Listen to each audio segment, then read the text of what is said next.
When Esther's words were reported to Mordecai, he sent them back this answer: "Do not think that because you are in the king's house, you alone of all the Jews will escape. For if you remain silent at this time, relief and deliverance for the Jews will arise from another place, but you and your father's family will perish. And who knows but that you have come to your royal position for such at a time as this?" Then Esther sent this reply to Mordecai: "Go gather together all the Jews who are in Susa and fast for me. Do not eat or drink for 3 days, night or day.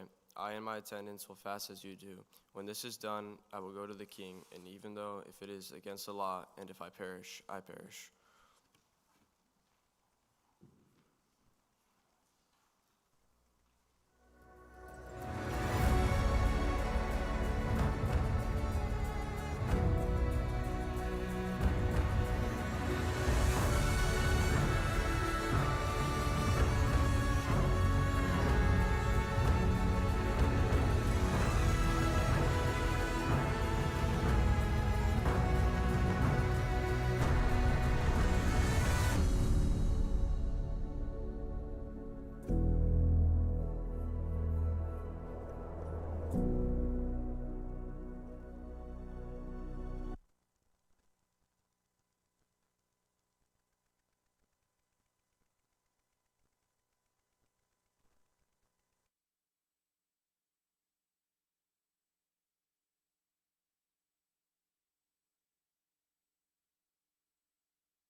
So the wife was getting more and more upset, and so she called him on his cell phone and said, "Where in the world are you? I've been waiting for you for 20 minutes. Where are you at?" And the husband said, "Darling, I'm so sorry."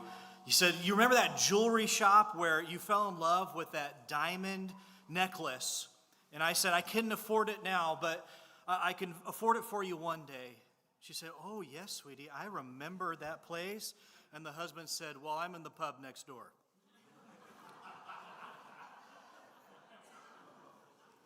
One time a man said to his wife, "I just can't figure it out. Why would God make you so beautiful and yet at the same time so stupid?" And the wife replied, "Oh, that's easy, dear. God made me beautiful so that you'd ask me to marry you, and he made me stupid so that I would agree to do it."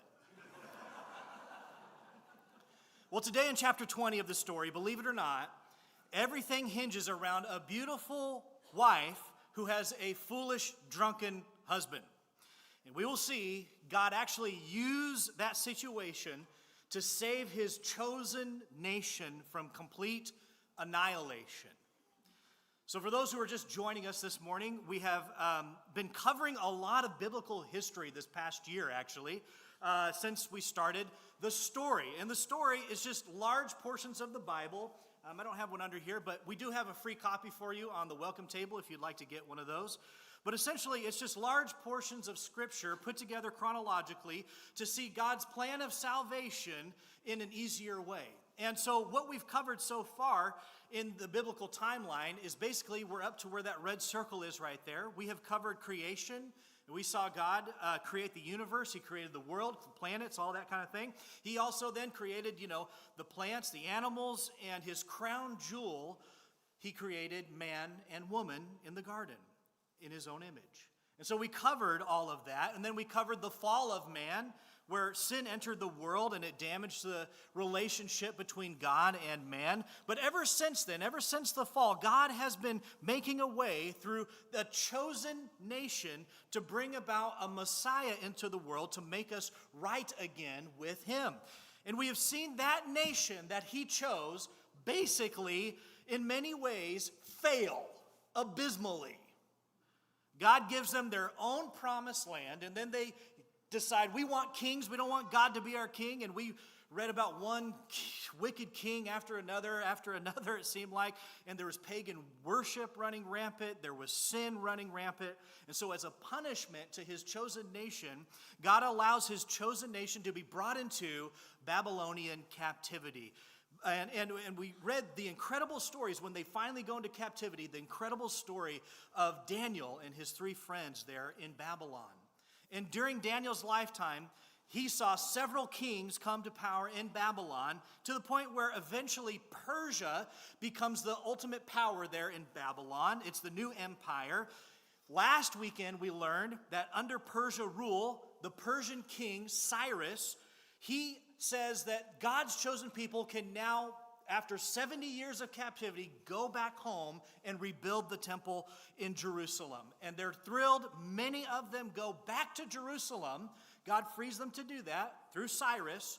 And they go and they want to build the temple of God. And we read that story last weekend. But some of them, you may not know this, not all of them go. Some of them stay behind. Some of them stay in Persia. They want to hang out where it's comfortable, where they've built a family, they've built a life there in Persia. So where we're at today in chapter 20 of the story is actually 54 years after that first group of people go back to Jerusalem to rebuild the temple. 54 years after that is where we read about some Jews who stayed behind in the story of Esther. The story of Esther mainly takes place 200 miles east of Babylon in the city of Susa or Shushan. Basically, it's about as far away from Babylon as we are from Wenatchee. And so Susa was the capital city of Persia. It was the capital city of the Persian Empire, and the citadel of Susa was where the kings of Persia, they would go there, and most kings would just use it as their winter retreat home. That's where they would go for the winter. I have a blurry picture of it here for you. There it is in black and white. I also have an AI-generated picture of it here for you as well. But there is no in-between real picture of it clear. I apologize for that, copyright purposes, but that's the way it is. But I know what you're thinking when you see these pictures. You're thinking, wow, Jeb, that does look a lot like Wenatchee. Yeah. Why would anyone want to spend time there? Well, during the time of Esther, one king made it, this place, basically his permanent residence. He loved it there. His name was King Xerxes. My middle daughter likes to call him King Xerxes, but he was rich. He was so rich, it was reported that after the Persian Empire, the Greeks came in, and when Alexander came in and plundered the Persian Empire, he said he found over 5,000 tons of gold. There was a lot of gold in this palace at Susa, actually. And in the scripture, it says there were gold goblets and there were even gold couches. I don't think they would have been very comfortable, but they had them if you wanted to sit on a gold couch. And one more important thing. King Xerxes loved to partay. He loved it.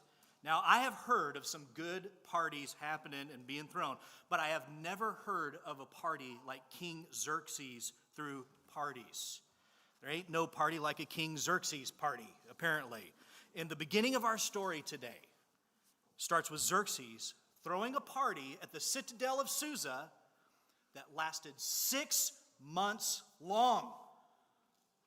A 6-month-long party. And I'm just going to tell you right now, church, that is past my bedtime. I don't know how they did it, to be honest.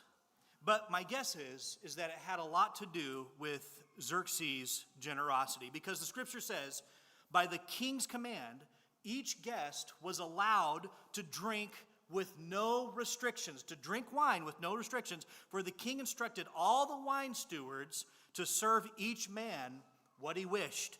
So there is some serious drinking going on for 6 months in this party. And after 6 months, the party finally ends. Guess what happens afterwards? He had a 7-day after party. And this is what happened at the after party. Esther 1, verse 10.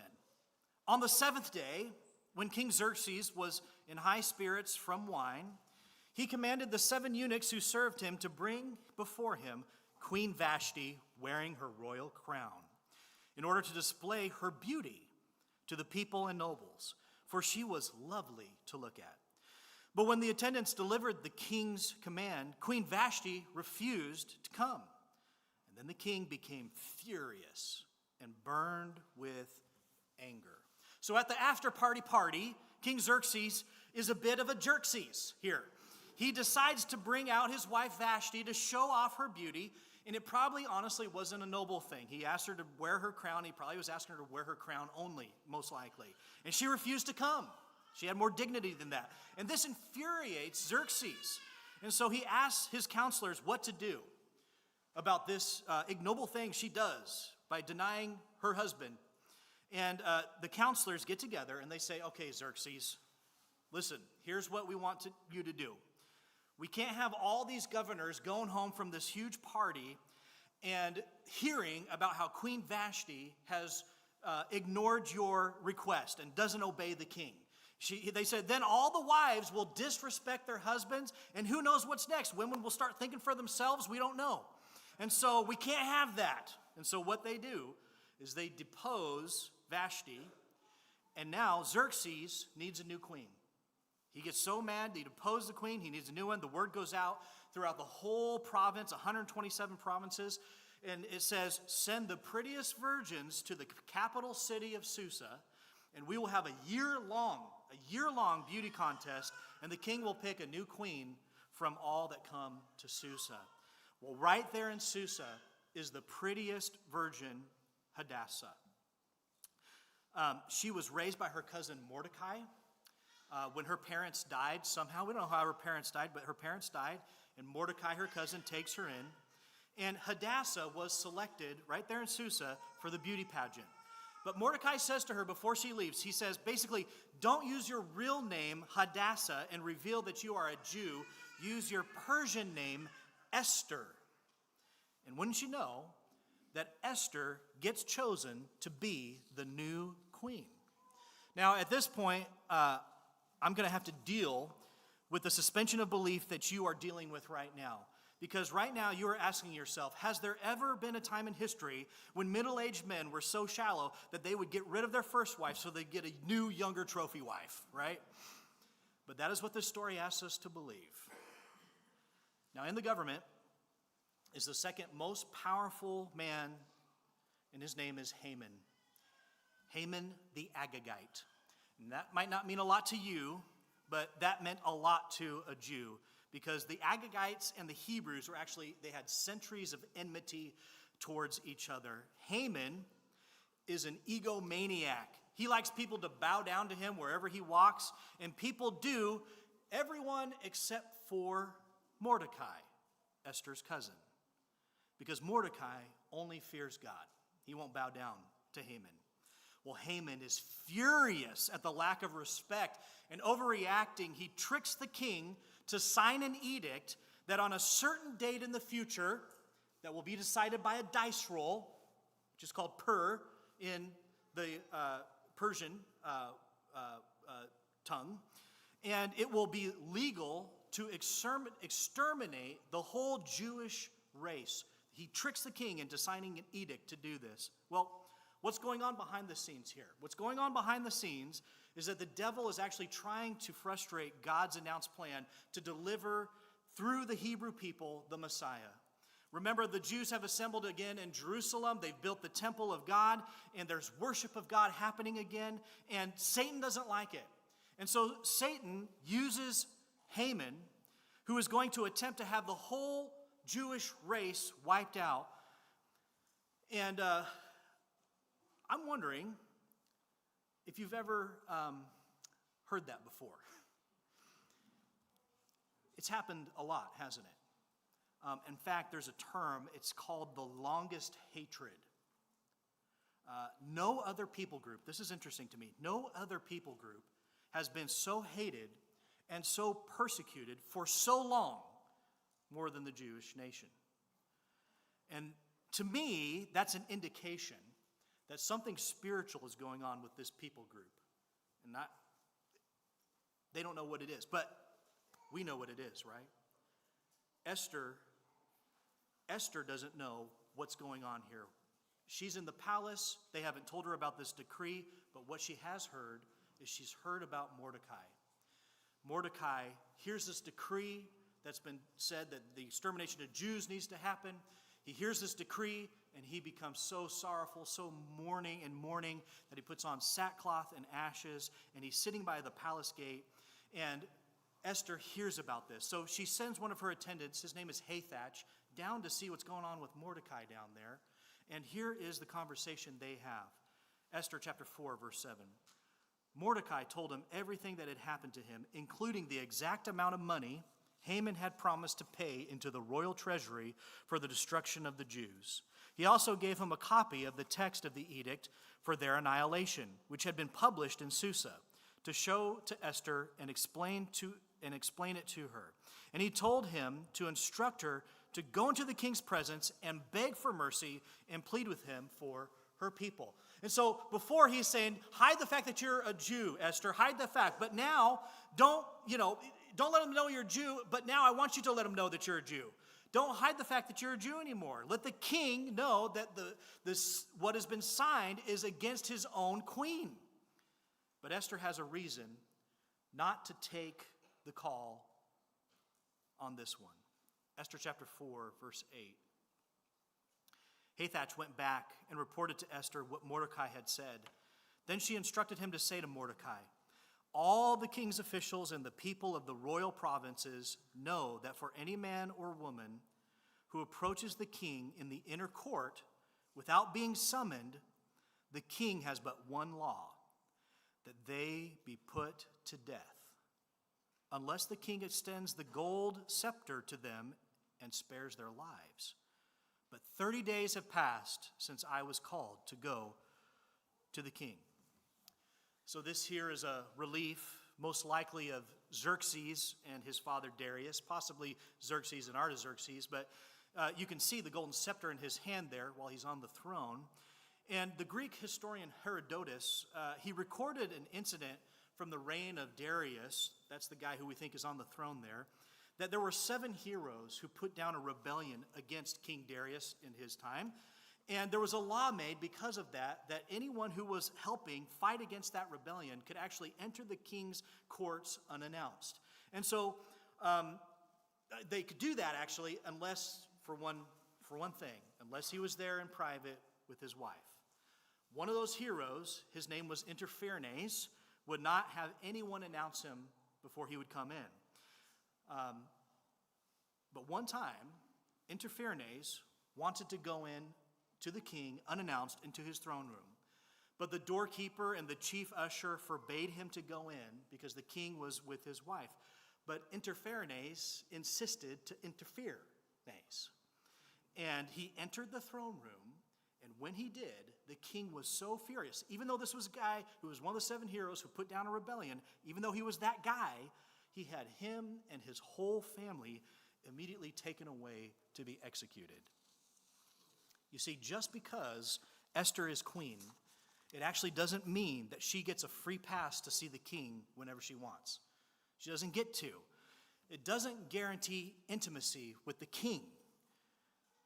You see, the king, he still has a harem, right? He has a bunch of women. But when Esther says that she hasn't seen him in 30 days, she's actually saying, I'm not the flavor of the month, and I can't just show up in his courtrooms. I could die. There are 2 things that you do not do in Persia. You do not refuse to come to the king when he summons you. That's what Vashti did. And you do not show up in front of the king if he didn't summon you.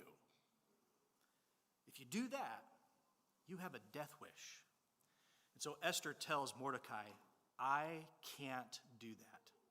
I cannot take this call. Esther 4. When Esther's words were reported to Mordecai, he sent back this answer. Do not think that because you are in the king's house, you alone of all the Jews will escape. For if you remain silent at this time, relief and deliverance for the Jews will arise from another place. But you and your father's family will perish. And who knows, but that you have come to your royal position for such a time as this. Mordecai is telling Esther, think about your life, Esther. Was it just a coincidence that your family stayed behind and didn't go with the rest of the Jews back to Jerusalem? Was it a coincidence that you ended up in my house as a high official, ranking official in Persian courts there? Was it just a coincidence that you were picked by the king to be his queen? These are not coincidences, Esther. These are providences of God, is what he's saying. You are not where you're at in front of the king of Persia because of some just happenstance. You are where you're at for the purpose of the King of Kings. God's got a call on your life. This is your time, Esther. It's time to step up to the call. So don't let the trappings and the privileges and comfort blind you from God's mission in your life. Don't let it blind you. And then Esther sends this message back. It's so incredible. She says, go gather together all the Jews who are in Susa. And she says, fast for me. Do not eat or drink for 3 days, night or day. I and my attendants will fast as you do. When this is done, I will go to the king, even though it is against the law. Look at what she says. And if I perish, I perish. And Esther realized that she was called just in time for this time and this moment in her life. And she answered the call. So if you haven't read this chapter, this is one of those weeks where you're going to have to read the chapter to get the rest of the story. I'm so sorry. You have to go home and read it. And you will see in this story there are some amazing, ironic turn of events. And a big spoiler alert, God saves his people through Esther, if you didn't know. And the way he does it is so good. I'm telling you, you have to go home and read it all in detail after we're dismissed this morning. So go home and read it. But what I want to do for the rest of our time together is just focus on how I believe Esther's story up to this point speaks to us today. See, I believe that we are all called by God to live courageously like Esther was called by God to do that. I believe we're all made to live for a purpose in our life. That to be fully alive, I need to be living on mission with God. And that's why, like Esther, I believe, takeaway one, that God calls us to have courageous faith to resist drifting to the default mission and lose time. I don't know about you, but I want my life to be more than just I paid the bills, I mowed the lawn, and I didn't get arrested. I know some of you probably can't put that last one on there right now, but that's, neither here nor there. I think there's something deep inside of us. Wouldn't you agree? There's something deep inside of us that says, I want my life to matter. I want my life to matter. And here's what I think Esther connects with us. It's because the story of Esther warns us to beware of the subtle seduction of the default mission. See, life needs to be lived on purpose. And if you don't live for a purpose, your life will drift to a less legitimate mission. I think it happens all the time. You might have heard the story about the two old men in Walmart where one of their carts crashes into the other one, and the first old man, he says, "Oh, I'm so sorry. I wasn't watching where I was going. I was trying to find my wife." And the second old man said, "That's funny. I'm trying to find my wife too. What's your wife look like?" And the first old man said, "Well, she's gorgeous. She's tall. She's red-headed, blue eyes, 27 years old. She's beautiful." And then he asked the second old man, "Well, what's your wife look like?" And the second old man replied, "It doesn't matter. Let's go find your wife." Because unless you live intentionally, the gravitational pull of life causes you to drift to a very less meaningful mission. You see, Xerxes had a mission. God put him in a place where he could have ruled with justice and equity the peoples of Persia and the known world, but he drifted to a default mission. And he only lived to see where he could have a bigger party. Haman had a mission to be a wise counselor, to see that the nations was governed with fairness, but he drifted towards image projection to see how big of a name that he could make for himself. And Esther had the great temptation to drift toward a default mission because the world has always told beautiful women, just be eye candy on the arm of some powerful rich guy. That's all you need to do for yourself. It is the seduction of the default mission.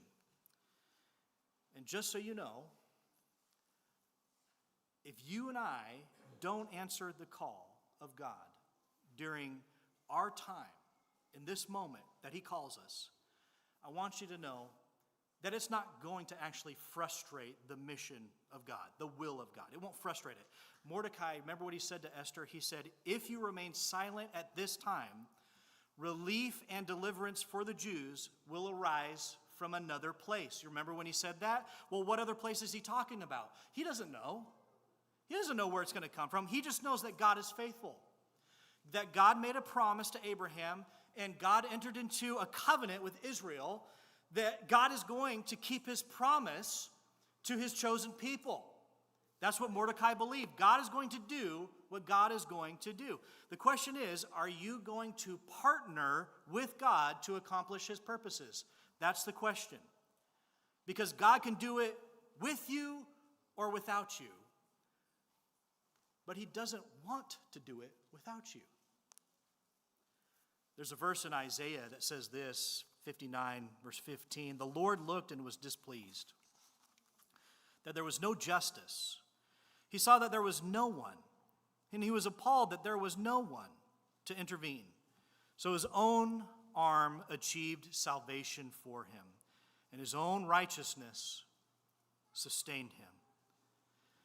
See, God's going to do it with or without us, but regardless, God's going to do it. God's going to accomplish his agenda for his creation. So why not partner with him? Why not go with him? It's really important to ask yourself, where does my life tend to drift when I stop intentionally thinking about the kingdom of God? So takeaway one. Takeaway two, I think like Esther, secondly, I think God calls us to have courageous faith to fulfill our purpose for our time. For our time. You see, you may not like where you're at in the time you're living right now. You may not like it at all. Maybe Esther didn't like the time that she was living in and what she was going through at that time. She had a really good reason to be bitter, didn't she? Her parents had died, and she could have been really bitter about that. She could have been bitter about being chosen to have to marry basically Hugh Hefner of her day, right? Maybe you don't like where you're at right now. I get that. Maybe it's because you made some bad choices, or maybe it's because some people made some choices that have affected you. Here's the reality. You don't get to choose your time.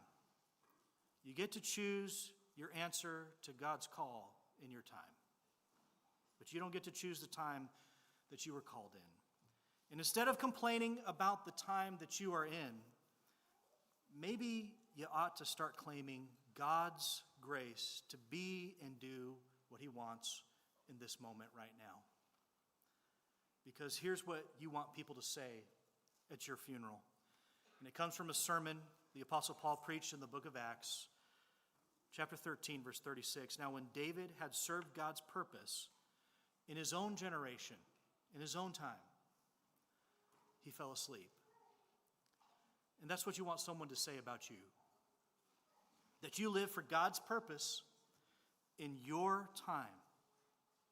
And finally, last thing, I think like Esther, I believe God calls us to courageous faith, to believe he is still working, even when his presence isn't obvious, for everything to happen in his time. I don't know if you noticed this while you were reading through the book of Esther, or chapter 20 of the story, that the name of God is actually never mentioned in the book of Esther. Did you notice that? It's never mentioned. But he's everywhere in the story of Esther, isn't he? He's in the coincidences of her being adopted by Mordecai. He's in the coincidences of her being chosen to marry Xerxes. He's in the coincidences of Haman having to honor Mordecai, whom he hated. And he's in the coincidences of a whole Jewish nation who were saved by the bravery of one woman. And so think about the coincidences that have put you right now where you're at today, even here this morning. It's no coincidence that you are where you are. And you may not be able to see God very clearly in it all, but that doesn't mean that he's not there. So don't default to a less important mission just because you aren't seeing God as clearly as you would like to see him in this moment. And sometimes it's hard in the moment to recognize that you're headed towards your default mission. It's hard to recognize that. But I want to tell you how you can always spot it. Because every time, the default mission will avoid the cross. The default mission will always take you down a life path that will avoid suffering, that will avoid risk, and will avoid great faith every time. So there's a new Mission Impossible movie out again.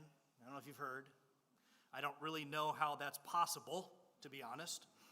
I think Tom Cruise is like 85 and he's still hanging one-handed from a plane, I think. But what if this movie was called Mission Not So Difficult? Would you want to see a movie called Mission Not So Difficult? Do you think we would have 26 sequels or whatever we're on right now if it was Mission Not So Difficult? Of course not, right? Because nobody wants to see a movie called Mission Not So Difficult. The default mission is always going to ask us to take life easy. And God's mission is going to ask us to spend your life in sacrifice, to engage and to enter into a hurting world that's in pain, and to pour yourself out for something bigger than yourself. It's going to take you to a cross. And it's going to ask you, like Esther, to have courageous faith even when you don't see God clearly. And I hope that's where you want to go. And so, I know we all want to do something worthwhile in our lives. And so if you need the prayers or discernment of the church, you can meet with one of our prayer team members in room 9 this morning. And maybe you need to pray that you will stop ignoring God's call in your life. Stop giving the excuses that you've been giving for God when he calls you in your life. You can pray with one of our prayer team members in room 9 or with one of our elders in the front and back. Maybe today is your day that you answered the call of God to follow his son, Jesus Christ, and you're baptized into his name this morning. You can do that this morning. We have water here. It's warm. We're happy to help you with that. Today, if God is calling, answer his call. Be brave, stand up, stand out, and go forward with what he's called you to do this morning. Whatever it may be, please respond while we stand and sing this closing song. Please come and respond.